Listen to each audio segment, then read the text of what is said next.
Olá! Recebo hoje no nosso podcast a doutora Bárbara Capozzi. Ela é médica ayurvédica, formada em bacharelado de medicina ayurvédica e cirurgia. Hoje a gente vai ter um bate-papo acolhedor, esclarecedor e muito interessante. Tudo bem, Bárbara? Tudo bem, doutora Carla, tudo bem. Que Primeiro, bom. gostaria de agradecer pela oportunidade de estar aqui e poder falar um pouquinho com você sobre a Ayurveda. Que bom que você veio. Estou muito feliz, porque é um tema tão interessante. E tem tudo a ver com a medicina do dia a dia de hoje, porque é uma medicina milenar. É uma medicina que tem mais de 5.000 anos, Sim, né? sim. E a gente vê hoje muita gente andando na rua com tapetinho de yoga, tomando chazinho, né? Sim. Fazendo meditação. E Sim. isso tudo faz parte de um Sim. bem-estar, né? De uma medicina. Sim, sim, faz parte. E ter esse resgate é muito importante. Eu falo que assim, esse conhecimento, a gente já tem muito conhecimento, só que a gente esquece. Na correria do dia a dia, a gente anula todo o nosso conhecimento. E eu acho que é isso. Eu acho que o Ayurveda resgata isso na gente. E como você começou essa sua jornada? O que te fez ir por este caminho? Pronto.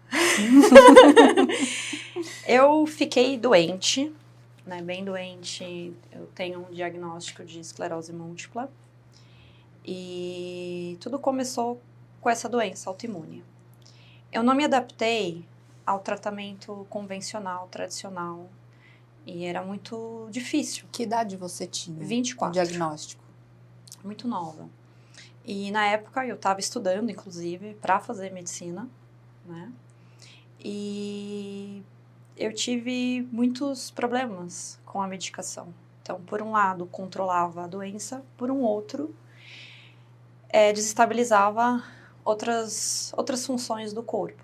Eu lembro que eu tomava imunomodulador e eu vivia constantemente, aos 24 anos, doente, seja infecção urinária, resfriada, etc. Então, e naquela época, eu me vi como é uma doença autoimune, eu tinha noção que era uma doença que não tem cura, e eu me imaginei tomando essa medicação a vida inteira.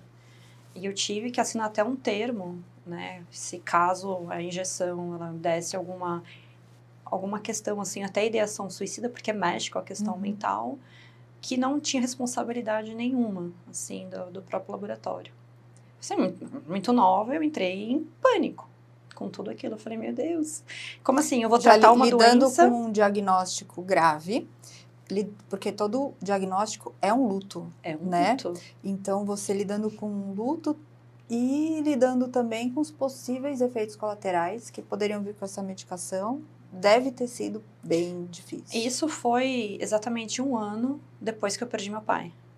Então, eu também, inclusive, associei essa doença... Outro luto. Muito, muito provavelmente. Eu não tenho certeza, porque não dá pra gente ter certeza nada na vida disso. Mas eu acredito Faz muito... associações, né? Exato. Só que ao mesmo tempo, quando eu comecei a fazer o tratamento, eu comecei a me questionar. Como pode um tratamento ajudar numa parte e prejudicar a outra? Isso era um questionamento muito forte dentro de mim. Eu sempre fui uma pessoa gostou sempre natural. Eu, desde adolescente, tive muita conexão com a Índia. Gostava muito da comida. Eu me vestia, adorava usar aquelas saias indianas quando eu era mais nova. E esses questionamentos me fizeram, né, a buscar o Ayurveda, que eu não tinha essa noção. E eu comecei a estudar sobre a Ayurveda, porque eu gosto muito de aprender as coisas sozinha. Então, você é autodidata? Pouco. Gosta de... Eu gosto de explorar, curiosa. E eu comecei... Acho que todo mundo que vai para a área da saúde tem um pouquinho disso, né? Exato, a gente explora, A gente quer entender, quer saber. Exato. Isso é muito importante, né? Agrega um conhecimento. E eu acho que nesse caminhar de buscar, eu me deparei com a Ayurveda. E nisso, Eu falei assim, que coisa mais esquisita. Eu juro pra você. Porque, de repente, começou a fazer uma salada na minha cabeça. Sei. Porque como alimento da natureza, pode ser isso, pode ser aquilo. E tem a questão dos enemas, né? Meu Deus, não.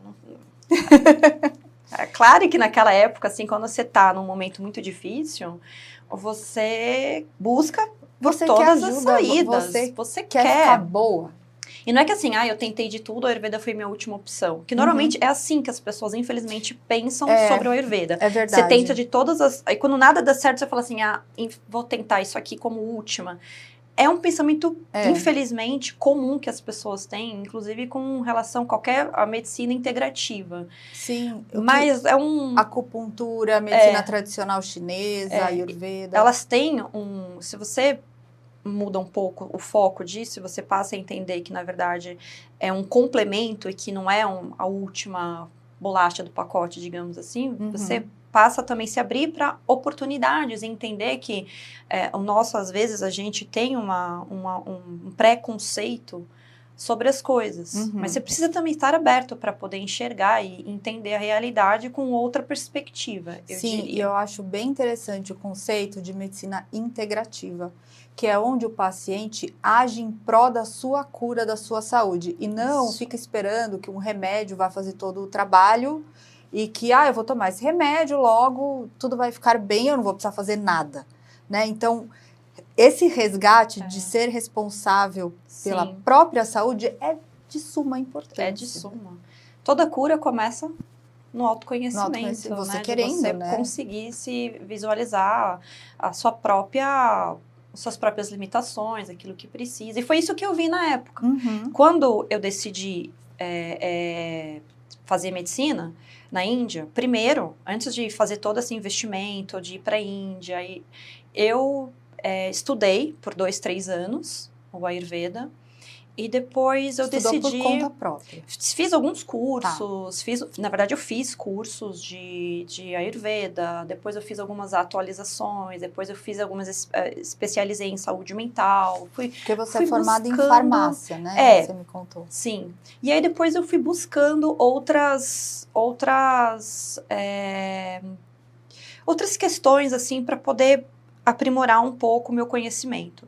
E como cartada final, eu falei assim, se eu quero realmente estudar o Ayurveda, eu vou fazer o principal tratamento, que é o Panchakarma. Panchakarma. Pancha, 5, Karma, ação. Então, são 5 ações de desintoxicar o corpo. E isso só pode ser feito, né, por médicos, aí, na Índia, falando que só médicos podem fazer. Mas em outros países onde a gente não tem a medicina, a faculdade de medicina como o BMS, os terapeutas, hoje, eles fazem. Mas a gente tem que ter um certo cuidado, porque é uma questão que um Panchakarma mal feito pode desenvolver uma doença 5 anos depois no paciente. Para você ver o quanto que isso tá nos clássicos, que é de muita responsabilidade a gente se submeter a um tratamento que, a princípio, você acha simples fazer um enema, mas não é. Então, a gente tem que ter muita confiança. Porque, às vezes, você vai com alguém que não tem uma boa formação e acaba mais se prejudicando do que se ajudando. A questão é que, muitas vezes, você pode ter uma melhora a princípio, você vai sentir, mas depois você começa a ter certos sintomas ou situações que você nem imagina, que você nem associa que isso talvez foi relacionado a um Panchakarma mal feito. E você nunca vai saber. Mas quem estuda isso, né, sabe que da responsabilidade que a gente tem ao executar um tratamento desse. Então, a medicina ayurvédica, ela tem como... o Panchakarma, ele significa o quê, né, nessa medicina? Eu diria que é o carro-chefe. Né? Eu diria que, assim, dependendo do grau da doença, do desequilíbrio, o Ayurveda vai... a gente, como médicos, a gente vai orientar a fazer uma limpeza. Porque é como se você tentasse, se você tem, por exemplo, uma panela. Aquela panela tá suja. Você dá uma lavadinha assim por cima, ela continua com aquela toxina.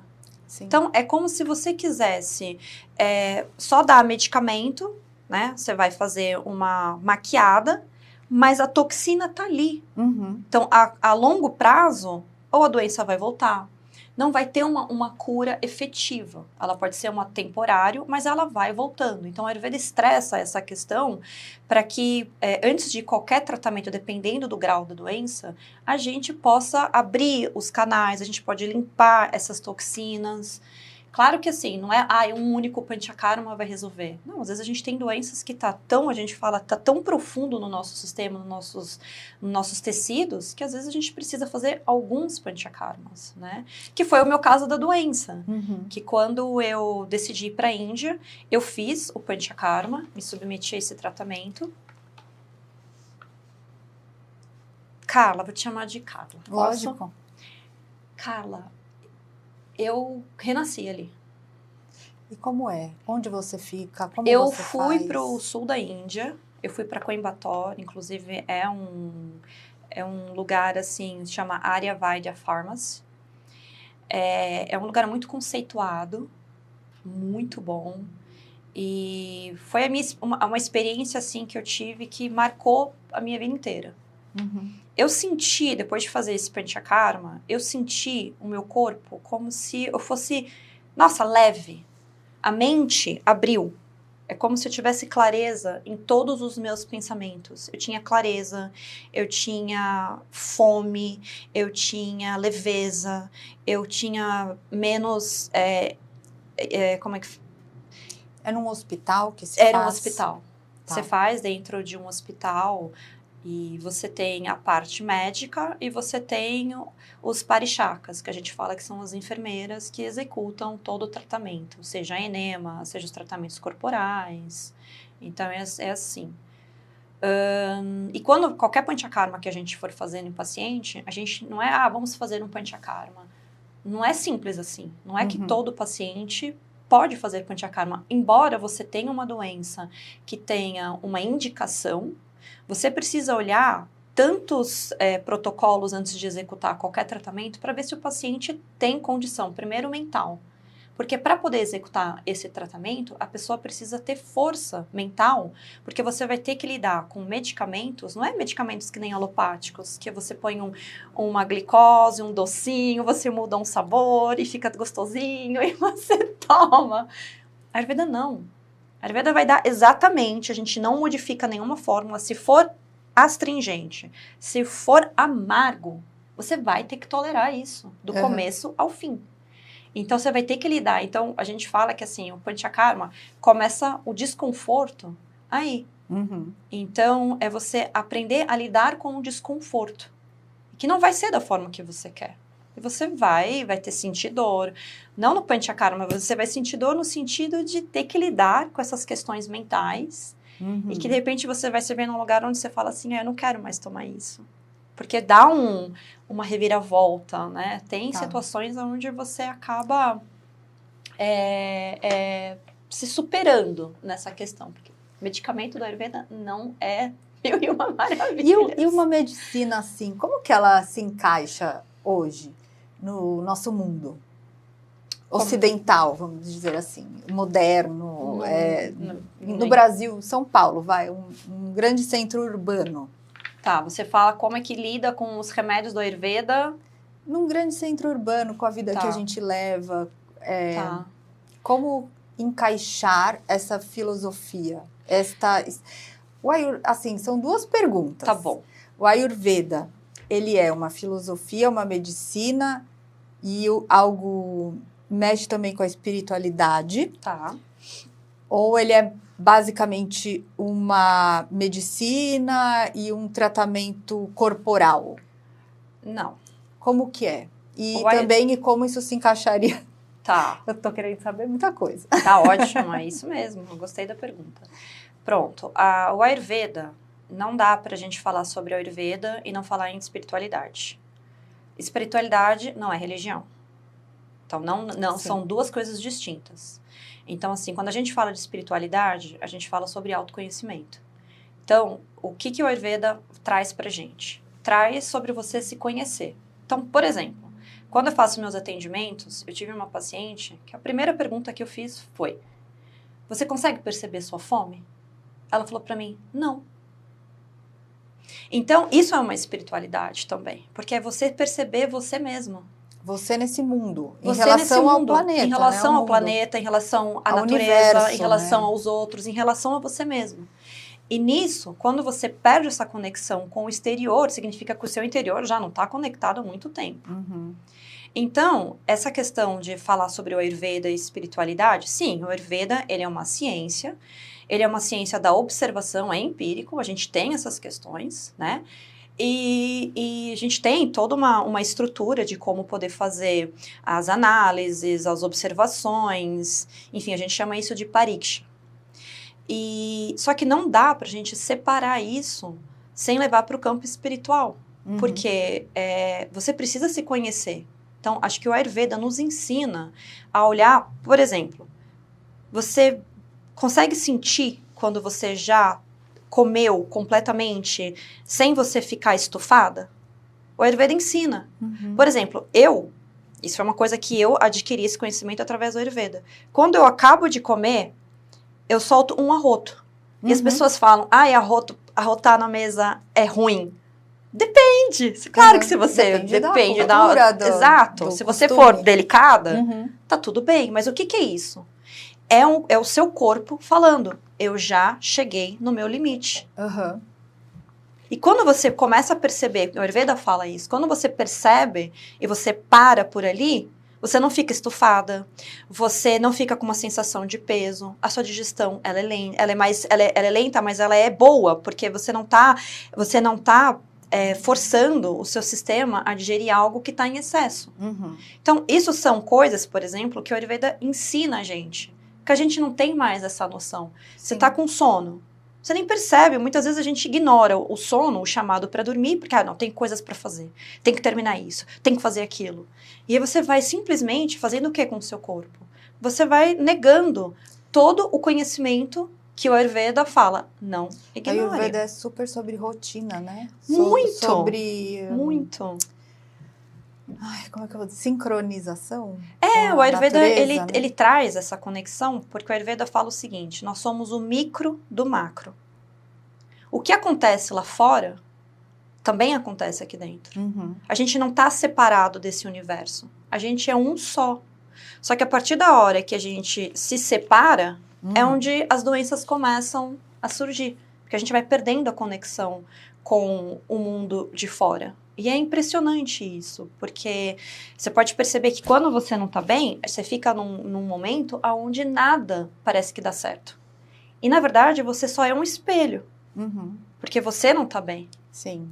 Então, é muito sobre isso, assim. E engraçado, né? Porque quando a gente fala da saúde feminina, das mulheres, isso tem muito a ver com a natureza e o que acontece no macro.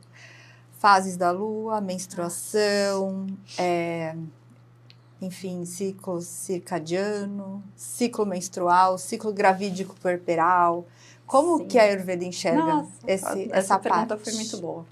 A gente tem 4 pilares na saúde feminina, que inclusive, por exemplo, para a mulher engravidar, né? O Ayurveda fala que a gente tem 4 pilares.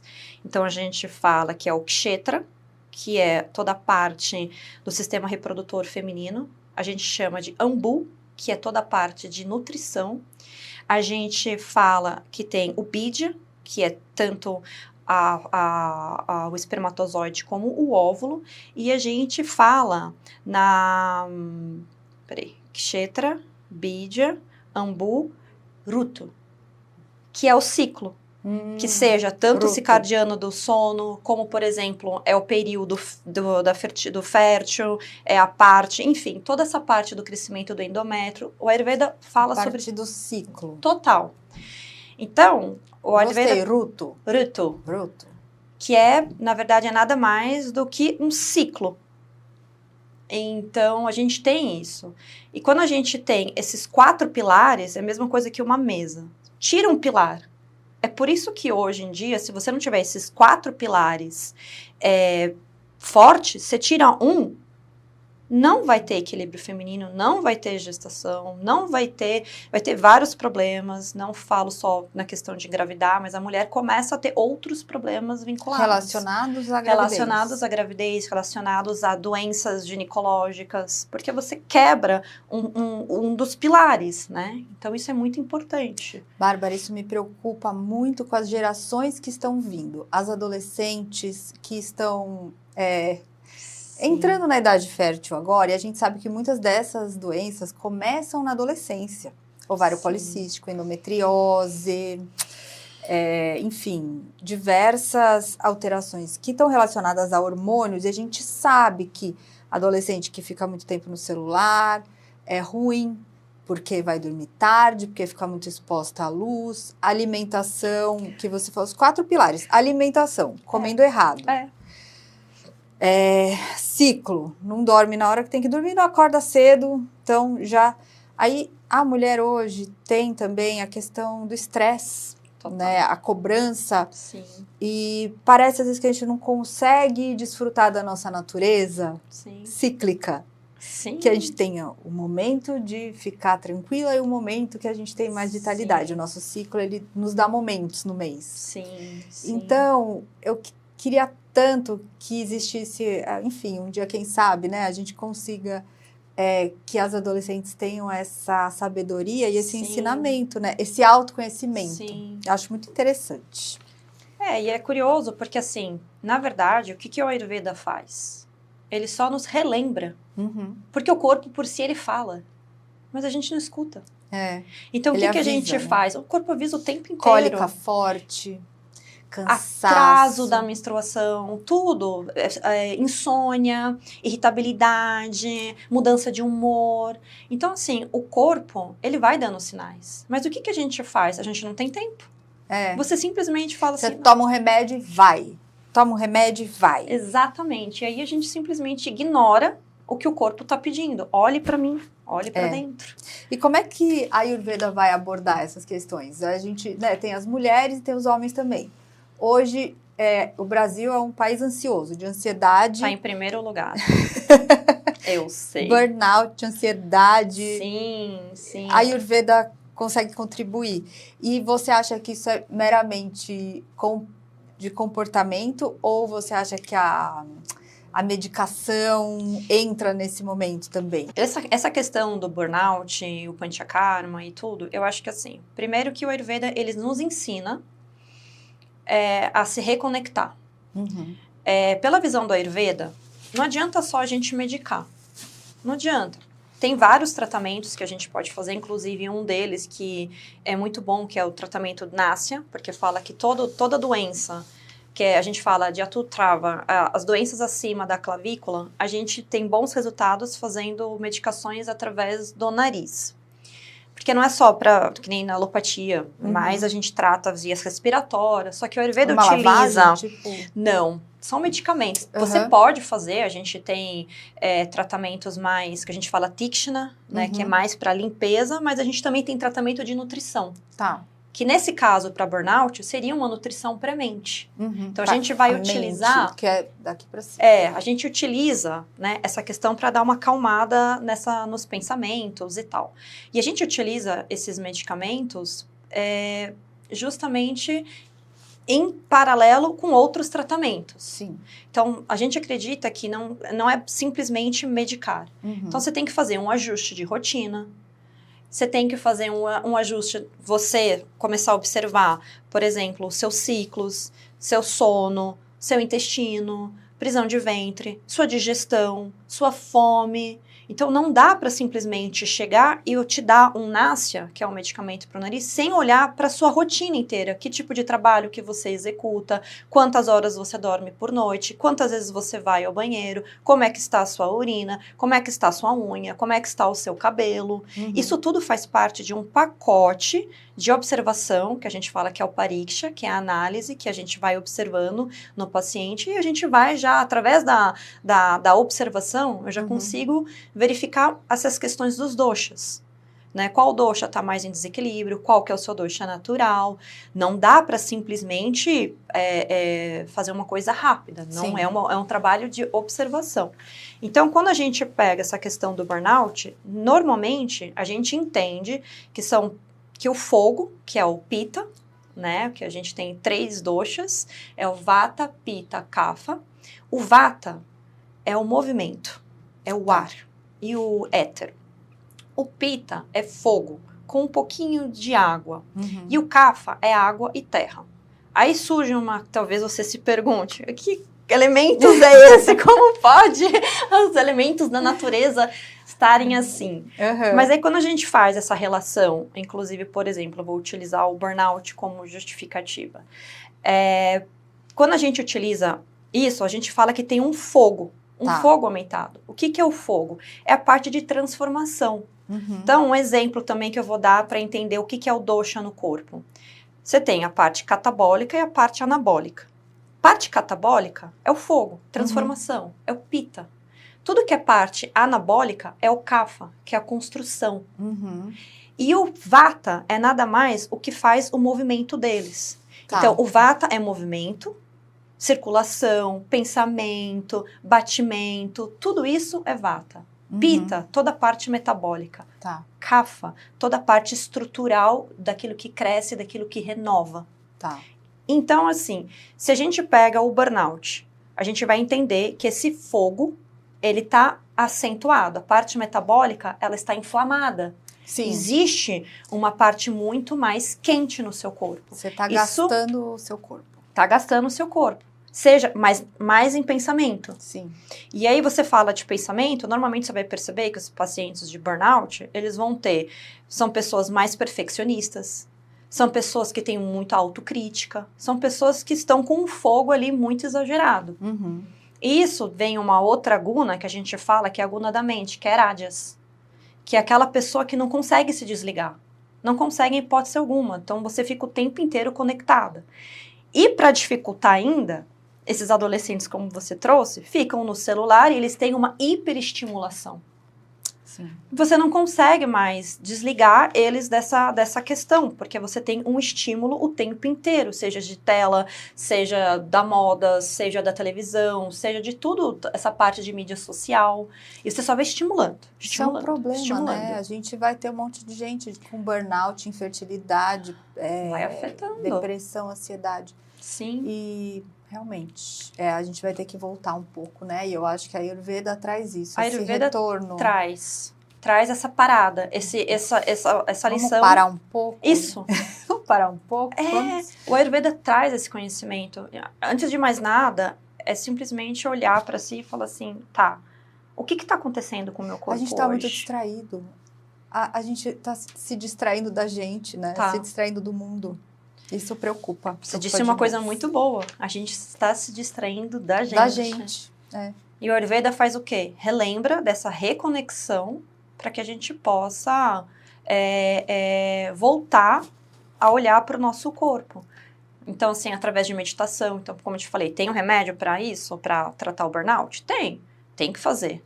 Mas, além do medicamento, você tem os tratamentos corporais. Só que você tem que fazer uma reorganização total na sua rotina, no seu estilo de vida, nos seus ciclos. Então, assim, não dá simplesmente para só passar um medicamento. Então, você reestrutura toda a sua vida, todo o seu acordar até dormir. Então, aí você consegue ter uma resposta mais efetiva do que só medicar. Ai, que difícil. Imagina, a gente tenta resgatar tudo isso nesse mundo neoliberal. Não é fácil. Eu falo por mim. Eu falo por mim. É difícil. É muito. Ai. E aí, como eu queria saber, assim, porque deve ter muita gente com interesse, tanto em praticar como... Ser praticante é se inteirar dessa medicina, ter alguém para orientar, que seria um médico, e medicar se necessário, né? Então, assim, poxa vida, eu gostaria muito de entender como é que é essa vida, né, da Ayurveda. E deve ter gente também interessada em estudar. Sim. Né? Como é que tá no Brasil? Hoje a gente tem escolas muito satisfatórias, né, de Ayurveda, inclusive de colegas meus, amigos meus que já estão se formando no mesmo curso, já tem um que já está formado e que estruturaram a formação, inclusive do terapeuta, um pouco melhor do que estava antes. Então, o interessante é que, assim, a gente está na fonte, então a gente estuda na fonte e a gente consegue trazer esse conhecimento para cá de uma forma um pouco mais efetiva. Eu vou falar uma coisa que eu já tive por experiência. Como você falou, eu tive que ser alfabetizada no sânscrito. Eu tenho que escrever slokas nas minhas provas. Eu tenho que falar slokas numa prova oral, que a gente tem muita prova oral na Índia. Aí você também tem Sharira Indriya Sattva Atma Samyoga Daridjivitam. Isso também fala que no Ayurveda, a vida, ela é formada por 4 componentes. Então, você tem Sharira, que é o corpo, você tem Manas, que é a mente, você tem Sharira, Indriya, que são os órgãos dos sentidos, Manas e Atma, alma.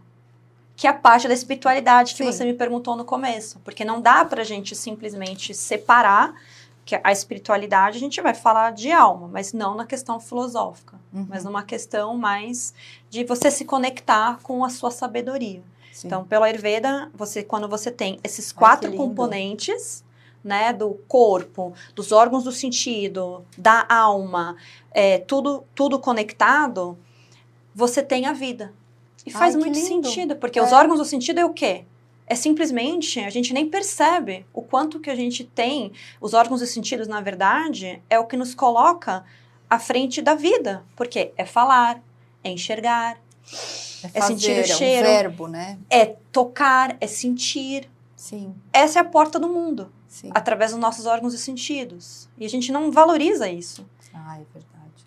Olha, eu vou falar agora como médica alopática, né, que sou formada aqui na Faculdade de Medicina, no Brasil e tudo, é muito complicado, às vezes, no consultório, tocar em assuntos mentais, ok, hoje em dia, mas quando eu me formei, até em assuntos da saúde mental, tinha alguma coisa, assim, meio estranha, sabe? Falar, ai, você tá... Você pensa assim no psicólogo, às vezes era um insulto falar para alguém ir no psicólogo, no psiquiatra, eu não sou doido para ir no psicólogo. Enfim. É um tabu, né? Um tabu, essa é a palavra. Essa questão. E assim, hoje eu vejo que a parte da saúde mental deu uma evoluída, né? Acho que a pandemia também ajudou muito, porque todo mundo ficou bem lelé da cuca.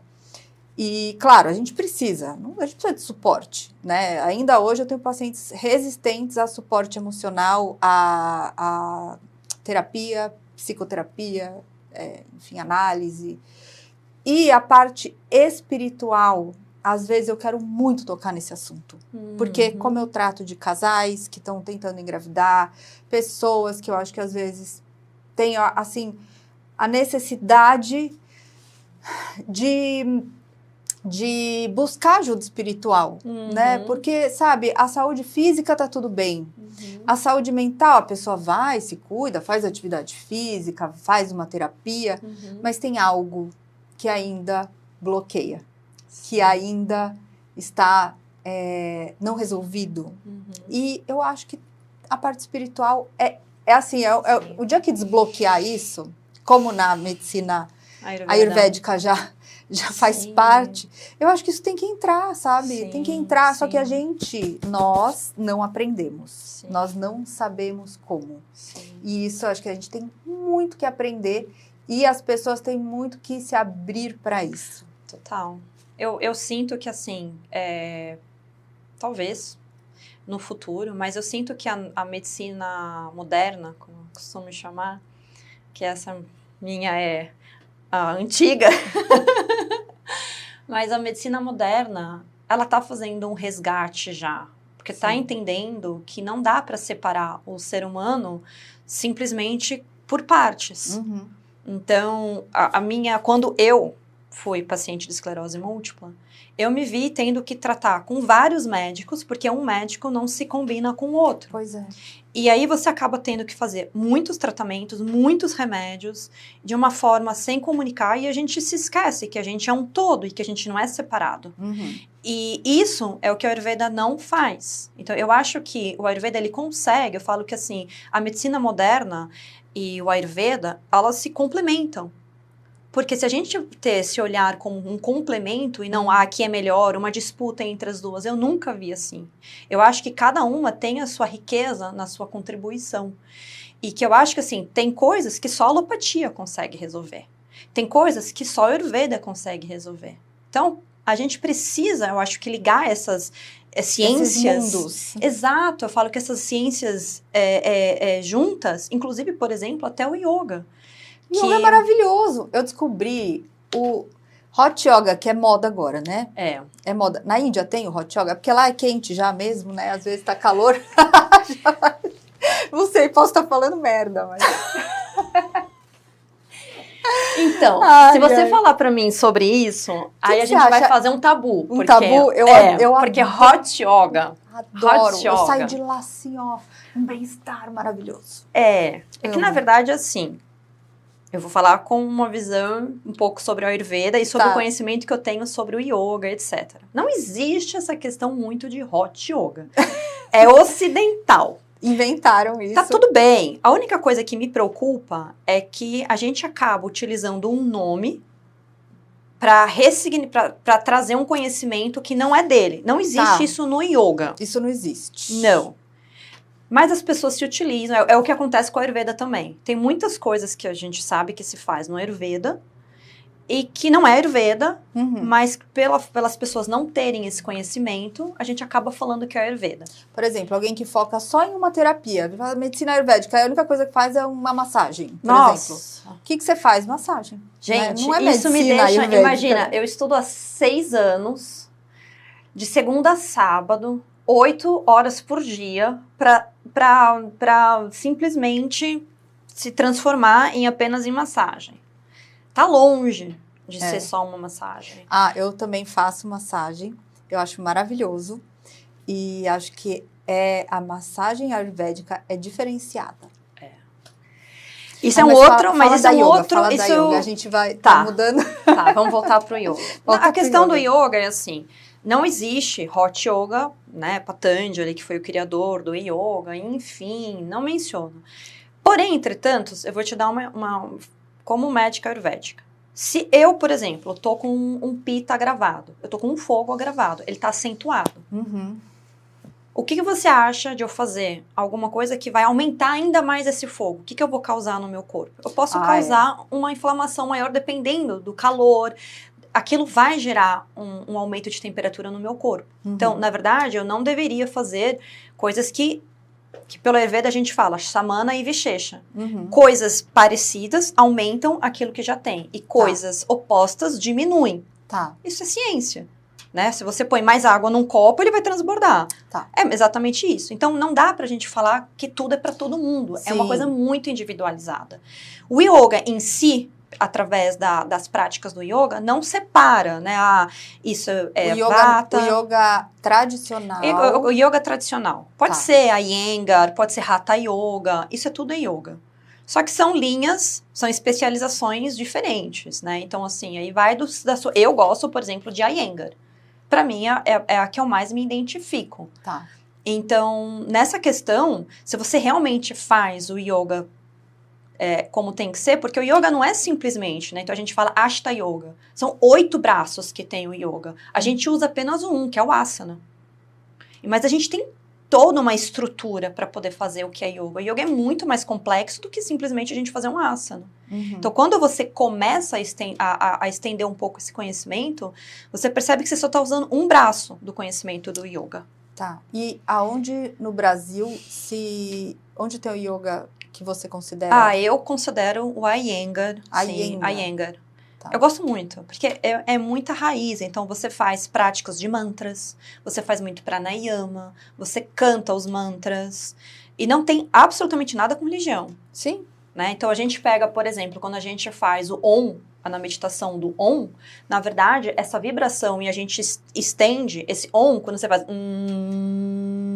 você puxa isso, você percebe que essa vibração, ela calma a mente. E é real. Para pessoas que têm, por exemplo, síndrome de pânico ou estão com aquela ansiedade muito forte, você não precisa, sinceramente, a gente precisa quebrar esse tabu. Eu tenho que sentar na parte, né, de Padasana, que você faz essa postura. Não! A gente tem que simplificar. Uhum. Tá assim... vai pro banheiro, se fecha e faz em qualquer posição, mas dá um jeito de fazer. É legal isso, hein? Precisa quebrar essas coisas. Por exemplo, do Ayurveda. Não, só vai funcionar se fizer isso, dietas malucas vamos simplificar a vida.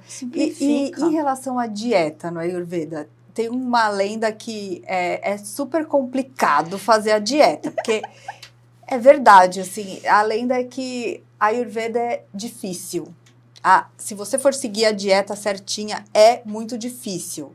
Ninguém consegue. Isso é mito, né? Como que é? Na verdade, assim, na realidade, se você quiser seguir e fazer tudo dar certo. Eu diria que, assim, a dificuldade tá na gente. Tá. Começa com a gente, porque não vai ser confortável, nenhuma mudança é confortável, certo? Sim. Agora, a gente tem que entender aquilo que pode ser feito, aquilo que é perfeito, e o feito é bem feito. Uhum. Então, eu parto do pressuposto de que, se você consegue fazer um pouquinho por dia, e aquilo que você consegue, tá ótimo. É a minha filosofia também. Eu falo, olha, tem que evitar alimentos com agrotóxicos, compre coisas orgânicas. Tá bom, eu não consigo comprar tudo orgânico, compre o que der.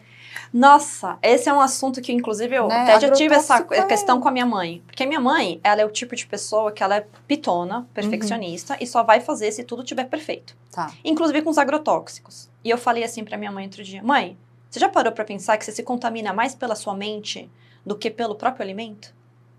Porque é isso. Antes da gente comer, a gente já começa a pensar tanto, porque isso... E no fundo, que vai fazer mal, porque tá ruim, porque tá contaminado. O Ayurveda, ele fala muito sobre essa questão de você ter o poder de digerir não só a comida, que se uma comida mal digerida, vai gerar uma toxina, que a gente chama de ama. Só que essa toxina também existe na mente. Uma palavra maldita, uma grosseria que você ouve, uma frustração que você tem, é uma toxina. E você fica ruminando aquilo. Uhum. E isso também gera toxinas na sua mente. Mas se você souber lidar com isso, que é que o Ayurveda tem uma questão do Ayurveda que a gente fala que é Mana Vijnana, que a gente utiliza Sattva Avajaya. Então, o que é Sattva? Sattva é a mente. Avajaya é utilizar coisas que vão contra essa questão da mente. Então, se a gente puder utilizar desse conhecimento para poder ir contra esses pensamentos, tem um monte de técnicas que a gente utiliza. Então, você vê como o Ayurveda, ele abrange tudo. Então, não é uma ciência simples. Então, quando você começa a entender todos esses padrões, né, que a gente começa a entender do ser humano, a gente vê a complexidade, mas que tudo tá dentro da gente nessa questão, né? E é isso. Ai, Bárbara, eu tô amando. Pena que tá acabando.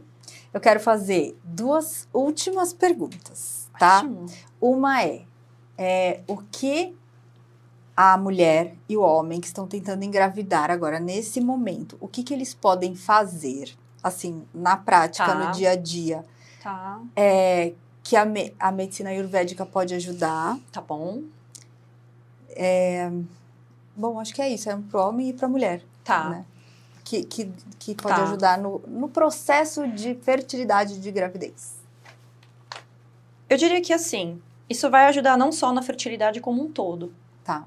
Né? Eu acho que, sim, claro que a gente tem tratamentos mais específicos para poder engravidar, mas eu acho que, assim, para eu poder passar de forma geral... Sim, como um todo. Como um todo, eu vou falar uma superficial para a gente poder tratar de forma geral, porque quando você tá bem, outras áreas também vão se encaixando. A primeira coisa é fazer essa conexão. Por exemplo, você acorda de manhã. Quantas pessoas hoje, eu diria que acordam de manhã, antes de tocar no celular, não para observar como que acordou? Como você acordou hoje? Como é que tá a sua digestão hoje? Você sente peso? Você sente dor de cabeça? Você sente que você realmente descansou o teu sono? Tem essa conexão? Ao invés de já ir logo pegar o telefone e já começar a trabalhar, cadê a sua conexão que começa de manhã a se observar? Outro exemplo. Você percebeu que hoje, por exemplo, quando eu como e eu sinto que eu tô pesada, que eu não digeri muito bem a comida da noite anterior, eu vou pegar leve hoje. Eu não vou comer muito. Eu não vou comer alimentos crus. Porque alimento cru, ele vai ser mais difícil de ser digerido. Então, eu vou dar uma pausa para o meu corpo. Então, eu diria que para essas pessoas que querem ter uma melhora de vida, a primeira coisa é começar a se conectar. Comece a observar como é que está o seu intestino. Comece a observar como é que está a sua urina. Se você, quando faz xixi, urina, né, você sente alguma queimação. Como é que estão as suas fezes? Se tem muito cheiro, se tem muitos gases. Isso tudo já é o corpo falando, né? Se conecta. Se conecta. Outra coisa, na alimentação. Comece a observar se você, quando você está se alimentando, evita coisas geladas durante a alimentação. Isso porque uma vez pelo você me falou, eu lembro. Pela Ayurveda você trava a digestão, ou você dilui muito o suco gástrico se você toma muitos líquidos. Tá. Então, assim, isso são dicas. Come em acordo com a sua fome, observa a sua fome. Não come uma refeição sem a outra ter sido digerida. Dá uma diminuída um pouco dá uma pausa, começa a observar quantas coisas você faz no dia, quantas vezes você fala não para o seu corpo. Eu acho que isso é a coisa mais importante. Você quer, por exemplo, você quer ir ao banheiro, você fala, não, agora eu não posso porque eu tô em reunião ou tô fazendo uma coisa. Claro que tem vezes que a gente precisa, mas e quando não precisa, você também faz? Sim. Então, assim, quantas vezes você tá falando não pra você? Como é que tá o seu sono?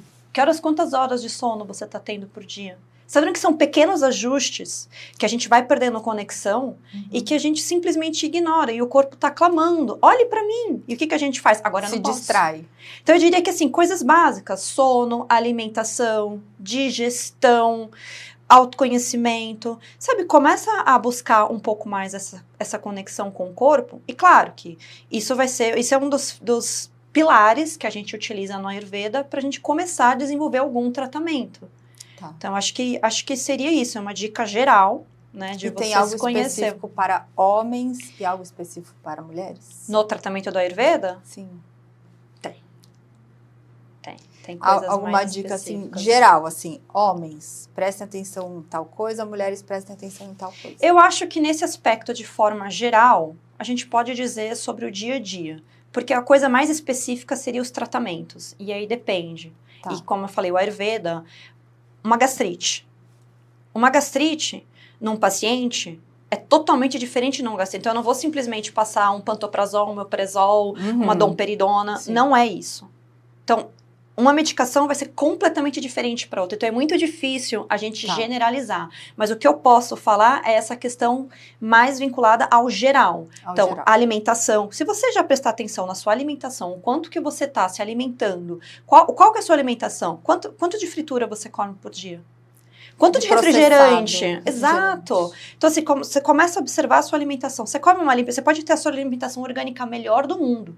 Mas se você põe uma água gelada, ou se você come em excesso, ou se você come antes de dormir, então você come e vai dormir, isso já é uma coisa ruim. Entendi. Entende? Então, isso tudo são pequenos hábitos que a gente vai adquirindo e que a gente vai parando. E a gente vai diminuindo. Eu acho que fazendo essa observação já é um super de um tratamento. E que é complexo. Bom, agora a parte que me interessa demais, porque é o meu dia a dia. Sim. Como a Ayurveda enxerga a fertilidade feminina? Tá. A fertilidade, pela Ayurveda, ela também é cíclica. Como eu falei, a gente vê como 4 pilares. Então, a gente tem o Rutu, que é a parte cíclica. A gente tem o Kshetra, que é a parte do sistema reprodutor. A gente tem o Ambu, que é a parte de nutrição. E a gente tem Kshetra, Ambu, Rutu e Bidya, que é a semente, que a gente diria. Bidya em sânscrito é nada mais do que, a grosso modo, falando semente. E que nada mais é que o óvulo e o espermatozoide. É Bidya com B. B-I-D-Y-A. B-E-E-J-A. Tá, que lindo. Bídia. Qualquer interferência nisso, nesses 4 pilares, a gente vai lidar com um pouco de infertilidade, digamos assim. Claro que a gente não pode também anular os casos de mulheres que já vêm, né, com uma certa... já vem de nascença genética, mas ao longo da vida as mulheres vão adquirindo uma certa dificuldade para engravidar por conta, na verdade, nada mais nada menos do que estilo de vida. E muitas doenças hoje, né, como a gente sabe, o ovário policístico, endometriose, isso tudo é nada mais do que uma doença de estilo de vida. Se a gente for olhar a grosso modo. E o que o Ayurveda fala sobre essa questão de fertilidade? Quando você não se alimenta bem, quando você tem um estilo de vida que você não se protege, você vai aos poucos, é mente, é alimentação, é todo um processo que precisa ser revisto como se fosse caixinhas aonde a gente vai observando desde a hora que você acorda até a hora que você vai dormir. Então, uma paciente que hoje quer engravidar, tem que ser feito como se fosse uma observação de como é que está a vida dela hoje. Então, tá, como é que você está no seu trabalho? Que tipo de estresse que você tem? Quantas horas de noite por dia você está dormindo? Como é que está o seu intestino? Como é que estão os seus pensamentos? Como é que está a sua digestão? Como é que está a sua eliminação? Fezes, urina, suor. Então, quando você começa a abordar todas essas questões, você já começa... Como é que está o seu ciclo? Como é que está a sua menstruação? Tem atraso? Tem uma menstruação intensa? Tá pouca? E a base de tudo isso, na verdade, quando a gente fala sobre fertilidade, o dosha principal é o vata. Porque o vata, a gente fala vata pangu, pitta pangu. Isso significa que o vata é o movimento. Para você ter uma gravidez, você precisa ter divisão celular. Sim, você precisa ter um equilíbrio, né, entre catabolismo e anabolismo. Você vai fazer um novo Como é que você vai, por exemplo, ter uma menstruação boa se seu movimento, que a gente fala que é o apana é o carro-chefe do feminino. Que é aquilo que vai, a energia que empurra para baixo. Seja tanto para um nascimento, quanto para uma menstruação. Sim. Como, por exemplo, quando o óvulo ele está fértil, para ele subir da ampula, né, para encontrar o espermatozoide, exato. Tudo precisa de movimento. E quando você tem um excesso, quando você tem um excesso ou a falta de, você começa a ter esse desequilíbrio. Então, como que o Ayurveda pode complementar, né? Seja com a fertilização in vitro, seja no tratamento, a gente equilibra esse vata dosha. Então, a gente equilibra de várias frentes, não necessariamente simplesmente medicando ou fazendo procedimentos. Então, é como se fosse um approach, assim, onde você engloba várias coisas ao mesmo tempo. Então, seja aquilo que eu te falei, alimentação. Alimentação para mulheres que estão tentando engravidar, a gente vai fazer primeiro uma correção do Agni. Porque, provavelmente, esse Agni, ele já está enfraquecido. O Agni é? O Agni é o que digere. Tá. É o processo de transformação. Tá. Como é que você, por exemplo... Você aproveita aquele alimento? Tudo. Vai ser assim, por exemplo, por que eu tô te falando isso? Tudo que você se alimenta hoje, ele vai se dividindo no Ayurveda, a gente tem 7 datos, 7 tecidos. Tá. E o último é o do sistema reprodutor. Entendi. Então, aquilo que você come, cada alimento ele vai contribuir parte por parte até chegar no último, que é o Shukradata, que é o óvulo e espermatozoide. Entendi. Que depois ele vai se transformar como se fosse a essência da vida, que é a bala, é a nossa força. Entendi. Se isso estiver baixo, muito provavelmente você não vai conseguir ter, ou você pode ter uma gestação um pouco mais complicada, ou você não vai conseguir engravidar. Porque você tem que fazer um equilíbrio desses sistemas. Você tem que estar bem em todas as instâncias, né? Para que... Pelo menos em equilíbrio. Tá. Eles têm que estar em equilíbrio com você mesmo, com o seu corpo, para que você tenha uma boa gestação, uma gestação mais saudável. Nossa, que maravilhoso. Então, isso seria um preparo do terreno antes de engravidar. Você prepara, tanto para o homem quanto para a mulher. Claro que em alguns casos, na Índia, o homem e a mulher, eles fazem um panchakarma. Juntos. Eles fazem, né? Eu tô até com uma paciente que tá querendo engravidar. Tô pensando como é que a gente vai fazer esse panchakarma para poder fazer no Brasil, né? Porque não dá pra gente simplesmente fazer um tratamento. Tem que alinhar.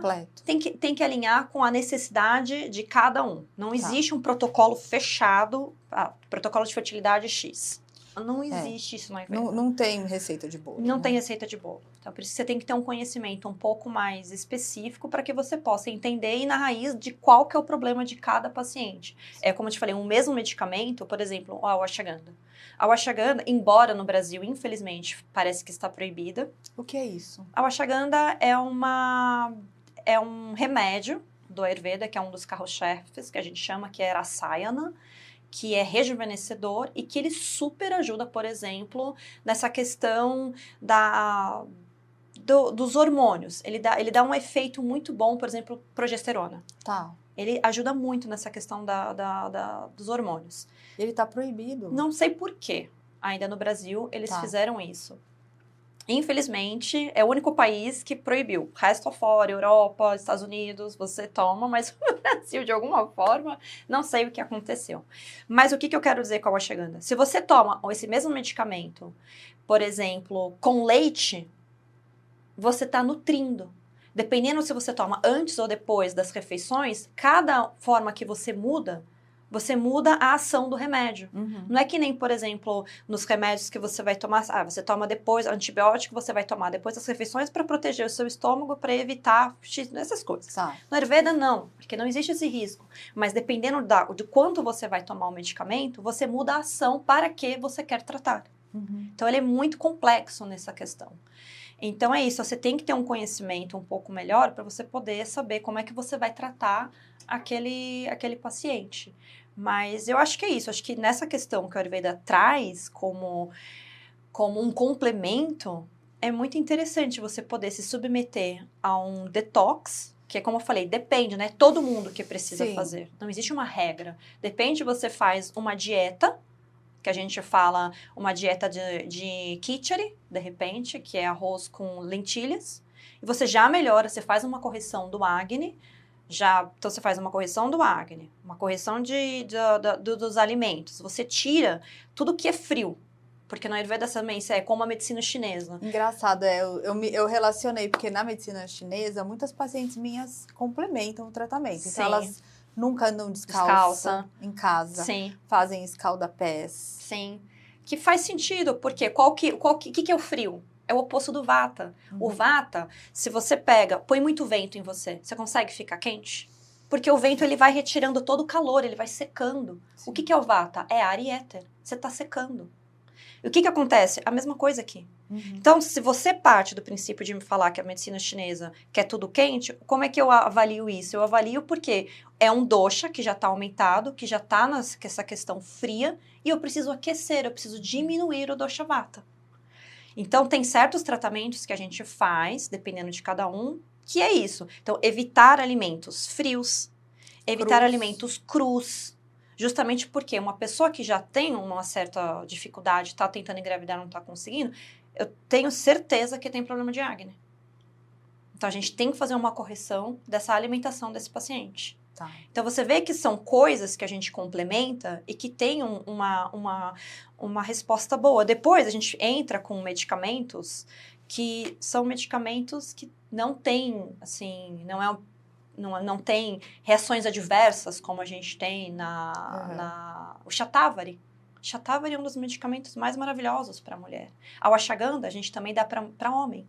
Então, quando você tem oligoesperma, quando um homem tem uma diminuição de esperma, a gente, claro que dependendo do que for, se for algo mais profundo, a gente tem que entrar com um tratamento melhor, mas a ashwagandha responde muito bem para o homem nessa questão.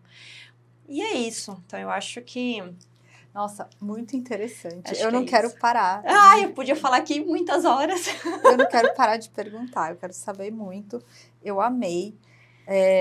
E aí, eu queria te convidar eu queria pedir, na verdade, para você fazer um mantra. Tá. Um mantra que falasse sobre saúde da mulher. Escolhe um mantra, Tá. você escolhe. Eu acho que tem um mantra que é geral. Ele, na verdade, fala muito sobre saúde geral. Tá. Ele acalma a mente, que eu acho que isso é uma das coisas que mais a gente precisa hoje. Que eu acho que acalmar a mente é uma das coisas que vão mudar, acho que tudo. Então vamos fazer. Então vamos fazer. Como é que é?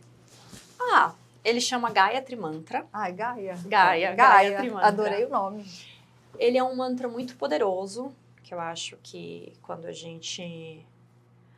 normalmente a gente fecha os olhos, Tá. A gente coloca as mãos a palma, né, tanto pelo yoga, porque isso já é um pouco do yoga, não é do Ayurveda, tá? Palma pra cima.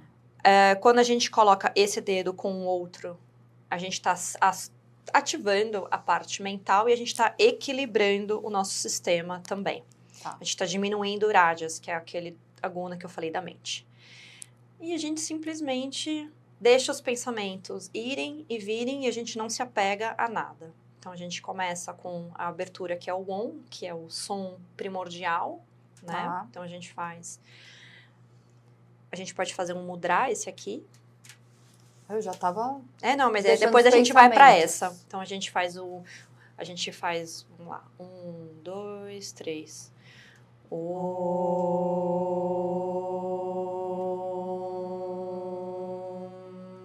Mais 2.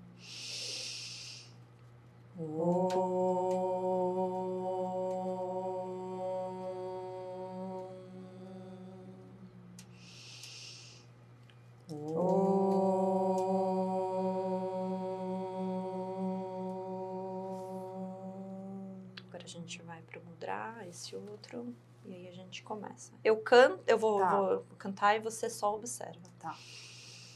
Om Bhurбhuvah Swaha Tatsaviturvarenyam Bhargo Devasya Dhimahi Dhiyo Yo Nah Prachodayate. A gente faz o Om de novo.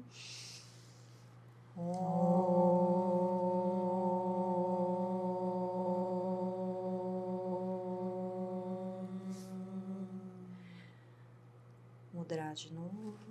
Shanti, Shanti, Shanti, Harihi Om.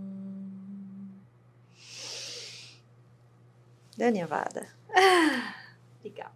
Obrigada, amei. Foi muito legal.